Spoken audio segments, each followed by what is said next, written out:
it's a complete contradiction of everything that he said from the podium while he was the press secretary. I think that's what has surprised people so much, is that what Scott writes is such a departure from what he said every day at the briefing.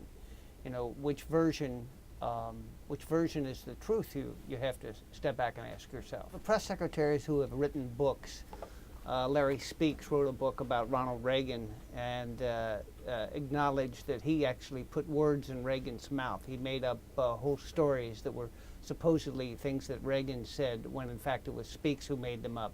So there have been unflattering books written by press secretaries before, but I think that this one is remarkable, and that Scott was regarded as one of the most loyal of Bush loyalists, and now he has completely turned on his former boss, the president, and is unscathing in his criticism.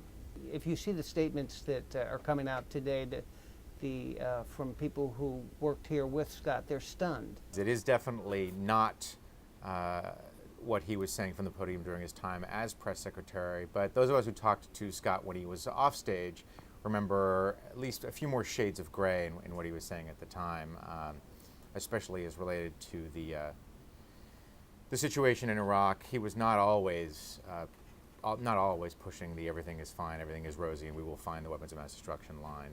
I don't mean to imply that he was as critical behind the scenes as he was in the book. The book is a lot more tough on the president and the president's policies. Notably, he says point blank that the Iraq War was not necessary.